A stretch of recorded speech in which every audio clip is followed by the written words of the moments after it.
Hi y'all, Mrs. T here.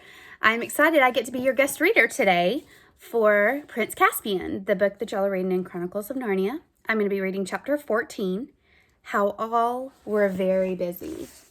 Here is the photograph or illustration that is starting this chapter.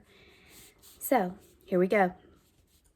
A little before 2 o'clock, Trumpkin and the badger sat with the rest of the creatures at the wood's edge, looking across at the gleaming line of Miraz's army, which was about 2 arrow shots away.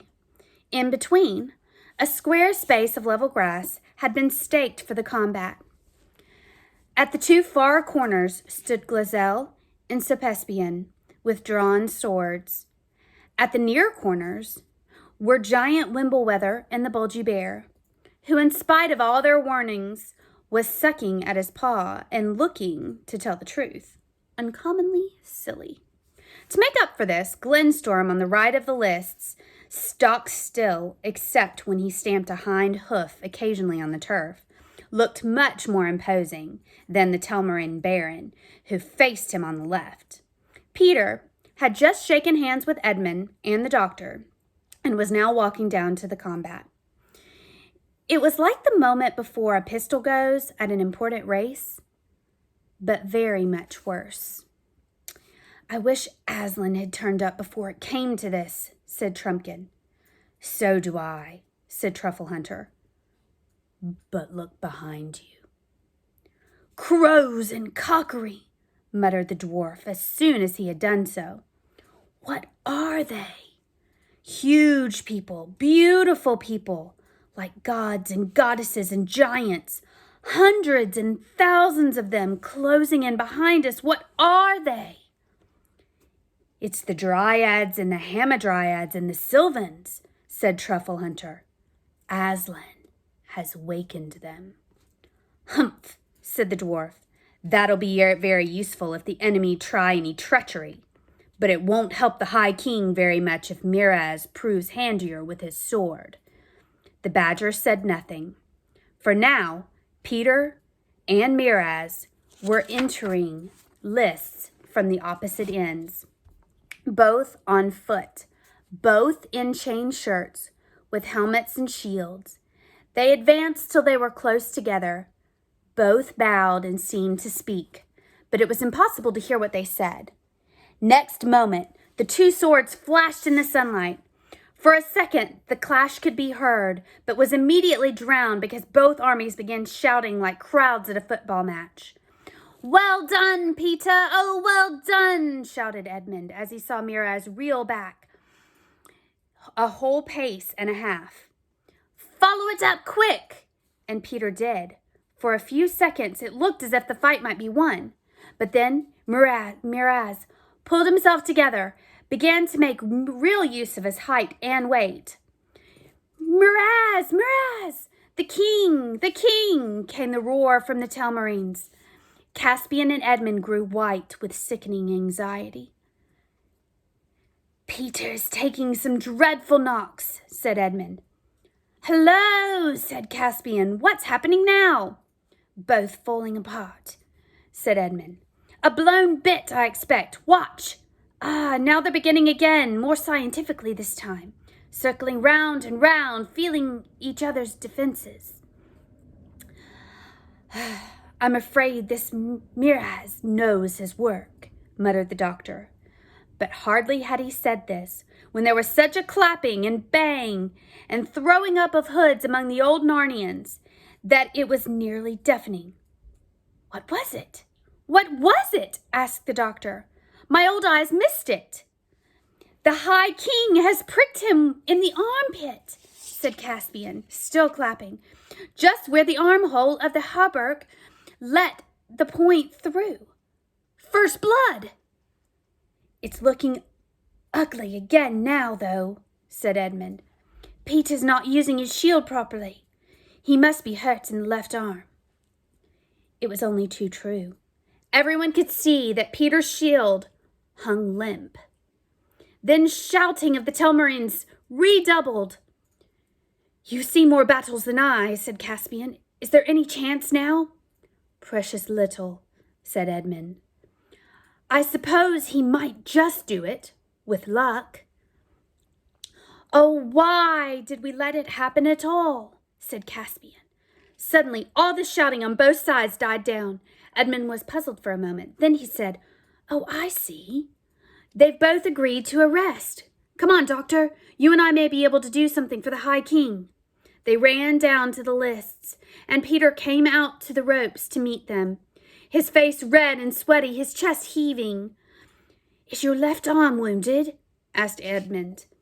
It's not exactly a wound, said Peter. I got the full weight of his shoulder on my shield, like a load of bricks, and the rim of the shield drove into my wrist. I don't think it's broken, but it might be a sprain. You could tie it up very tight. I think I could manage. While they were doing this, Edmund asked anxiously, What do you think of him, Peter? Tough, said Peter. Very tough. I have a chance if I can keep him on the hop until his weight and short wind come against him. In this hot sun, too. To tell the truth, I haven't had much chance else. Give my love to everyone at home, Ed, if he gets near me. Here, he comes to the lists again. So long, old chap. Goodbye, Doctor. And I say, Ed, say something specially nice to Trumpkin. He's been a brick. Edmund couldn't speak. He walked back with the doctor to his own lines, with a sick feeling in his stomach. But the new bout went well. Peter now seemed to be able to make some use of his shield, and he certainly made good use of his feet. He was almost playing Tig with Miraz now, keeping out of range, shifting his ground, making the enemy work. Coward! Booed the Telmarines. Why don't you stand up to him? Don't you like it, eh?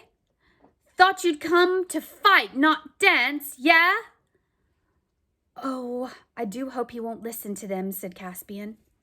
Not he, said Edmund. You don't know him. Oh! For Miraz had got in a blow at last on Peter's helmet. Peter staggered, slipped sideways, and fell on one knee. The roar of the Telmarines rose like the noise of the sea. Now, Miraz! They yelled. Now, quick, quick, kill him!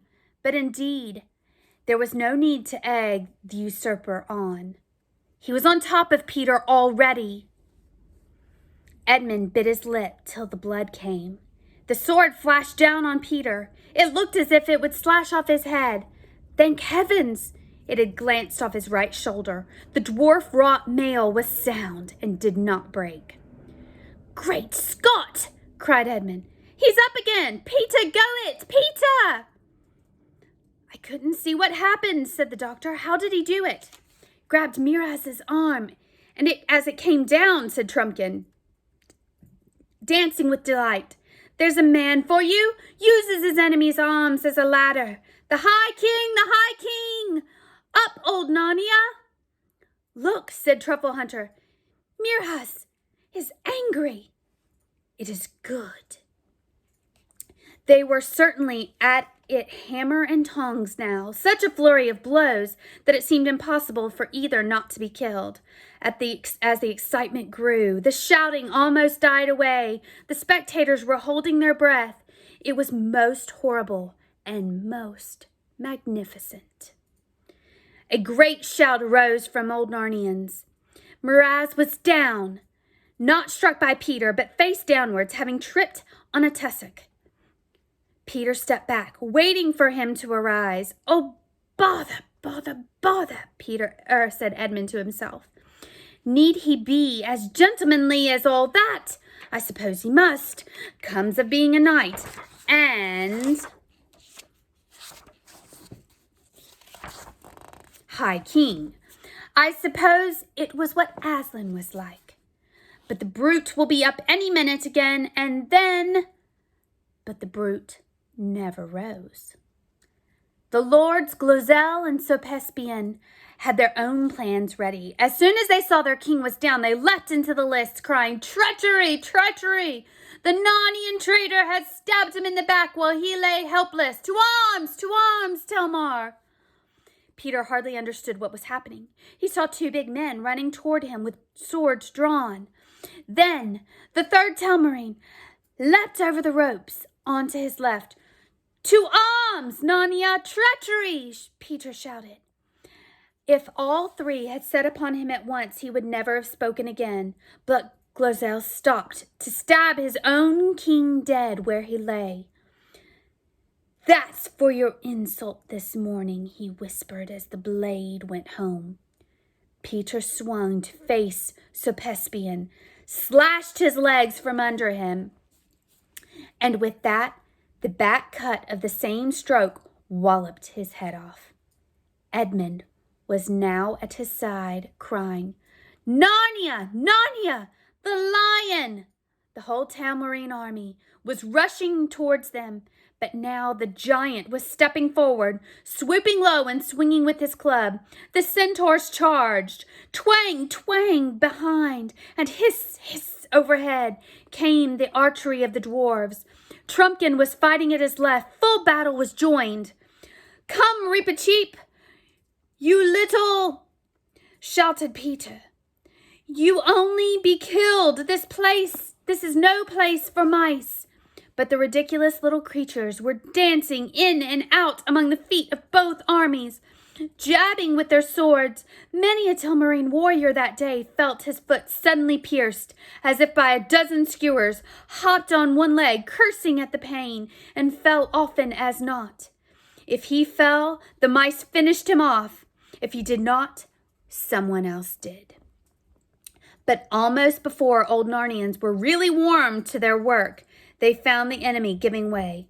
Tough-looking warriors turned white, gazed in terror not on the old Narnians, but on something behind them, and then flung down their weapons, shrieking, "The wood! The wood! The end of the world!" But soon, neither their cries nor the sound of weapons could be heard any more, for both were drowned in an ocean-like roar of the awakened trees as they plunged through the ranks of Peter's army and then on in pursuit of the Telmarines. Have you ever stood at the edge of a great wood on a high ridge when the wild southwester broke over it in full fury on an autumn evening? Imagine the sound. And then imagine that the wood, instead of being fixed in one place, was rushing at you, and was no longer trees, but huge people, yet still like trees because their arms waved like branches, and their heads tossed, and leaves fell around them in showers. It was like that for the Telmarines. It was a little alarming even for the Narnians. In a few moments, Miraz's followers were running down to the great river in hopes of crossing the bridge to the town of Baruna, and there defending themselves behind the ramparts and closed gates. They reached the river, but there was no bridge. It had disappeared since yesterday. Then utter panic and horror fell upon them as they all surrendered. But what had happened to the bridge? Early that morning, after a few hours of sleep, the girls had woken to see Aslan standing over them and to hear his voice saying, "We will make holiday." They rubbed their eyes and looked round them. The trees had all gone, but could still be seen moving away toward Aslan's. How in a dark mass, Bacchus and the Maenads, his fierce madcap girls, and Silenus were still with them. Lucy, fully rested, jumped up. Everyone was awake. Everyone was laughing. Flutes were playing, cymbals crashing. Animals were not talking animals. Not talking animals, were crowding in upon them from every direction. "What is it, Aslan?" said Lucy, her eyes dancing and her feet wanting to dance. "Come, children," said he. "Ride on my back again today." "Oh, lovely!" cried Lucy, and both girls climbed onto the warm golden back as they had done no one knew how many times before. Then The whole party moved off, Aslan leading, Bacchus and his maenads leaping, rushing, and turning somersaults, the beasts frisking around them, and Silenus and his donkey bringing up the rear. They turned a little to the right, raced down a steep hill, and found the long bridge of Baruna in front of them. Before they had begun to cross it, however, up out of the water came a wet, bearded head, larger than a man's, crowned with rushes. It looked at Aslan, and out of its mouth a deep voice came. "Hail, Lord," it said. "Loose my chains." "Who on earth is that?" whispered Susan. "I think it's the river god." "Hush," said Lucy. "Bacchus," said Aslan, "deliver him from his chains." "That means the bridge, I expect," thought Lucy, and so it did. Bacchus and his people splashed forward into the shallow water, and a minute later the most curious things began happening.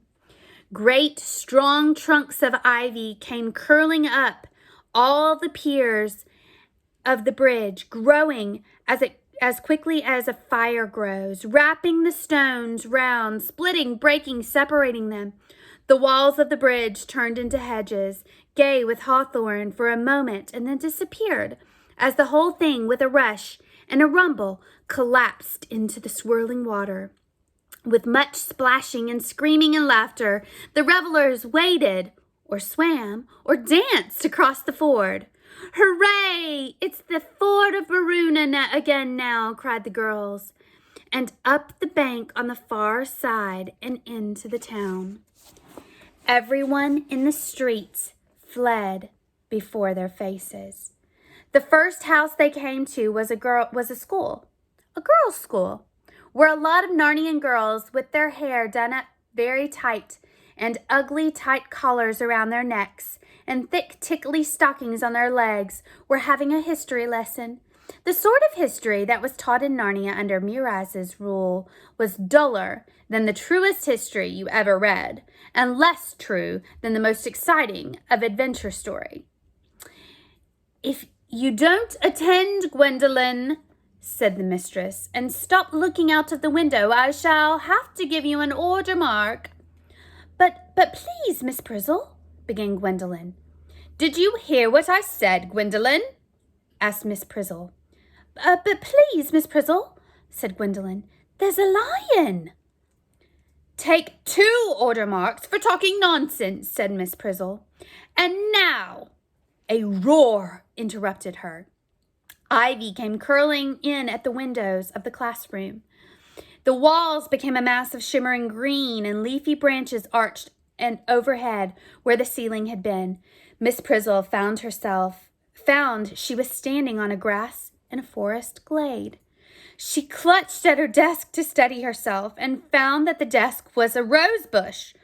Wild people such as she had never imagined were crowding around her. Then she saw the lion, screamed, and fled.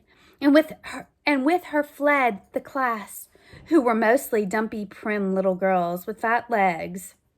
Gwendolen hesitated. "You'll stay with us, sweetheart?" asked Aslan. "Oh, may I? Thank you," said Gwendolen. Instantly, she joined hands with 2 of the maenads, who whirled her around in a merry dance and helped her take off some of the unnecessary and uncomfortable clothes she was wearing. Wherever they went in the little town of Baruna was the same. Most of the people fled and few joined them. When they left the town, they were larger and merrier company. They swept on across the level fields on the north bank or left bank of the river. At every farm, animals came out to join them. Sad old donkeys who had never known joy grew suddenly young again. Chained dogs broke their chains.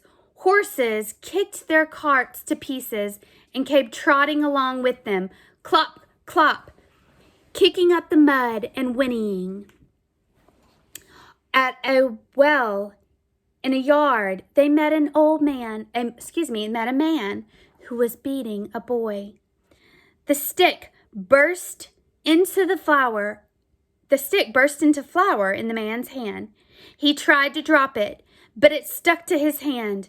His arm became a branch, his body the trunk of a tree. His feet took root. The boy, who had been crying a moment before, burst out laughing and joined them at a little town halfway to Beaver's Dam, where two rivers met. They came to another school where a tired-looking girl was teaching arithmetic to a number of boys who looked very like pigs. She looked out of the window and saw the divine revelers singing up the street, and a stab of joy went through her heart. Aslan stopped right under the window and looked up at her. "Oh, don't," she said. "I love to, but I mustn't. I must stick to my work. And the children would be frightened if they saw you." "Frightened?" said the most pig-like of the boys. "Who's she talking to out the window?" "Let's tell the inspector she talks to people out of the window when she ought to be teaching us." "Let's go and see who it is," said another boy. And they all came crowding to the window.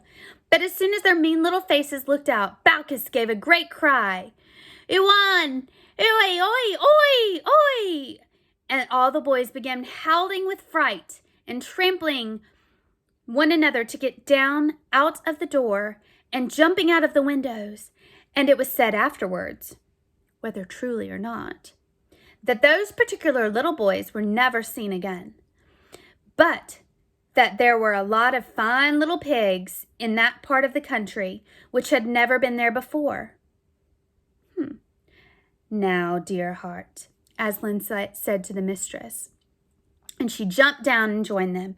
At Beaver's Dam, they recrossed the river and came east again along the southern bank. Then they came to a little cottage where a child stood in the doorway crying. "Why are you crying, my love?" asked Aslan. The child, who had never seen a picture of a lion, was not afraid of him.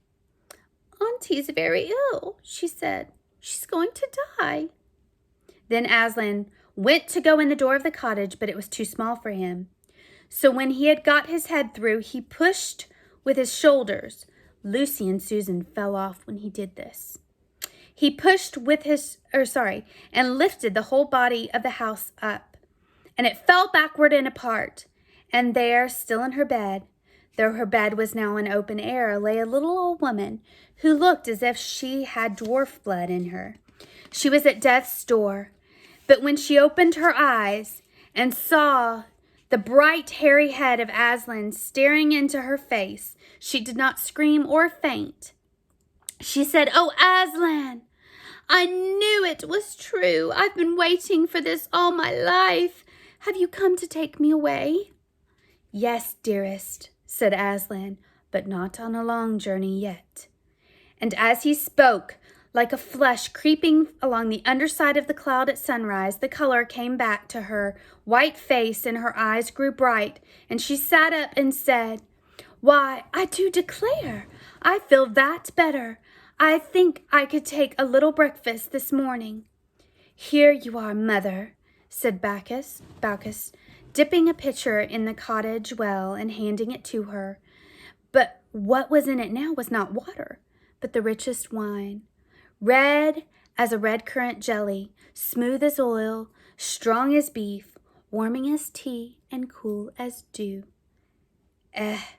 You've done something to our well," said the old woman. "That makes a nice change, that does." And she jumped out of bed. "Ride on me," said Aslan, and added to Susan and Lucy, "You two queens will have to run now." "But we'd like that just as well," said Susan, and off they went again. And so at last, with leaping and dancing and singing, with music and laughter and roaring and barking and neighing, they all came to the place where Miraz's army stood flinging down their swords and holding up their hands, and Peter's army, still holding their weapons and breathing hard, stood round them with the stern and glad faces. And the first thing that happened was that the old woman slipped off Aslan's back and ran across to Caspian, and they embraced one another, for she was his old nurse. And that's the end of chapter 14.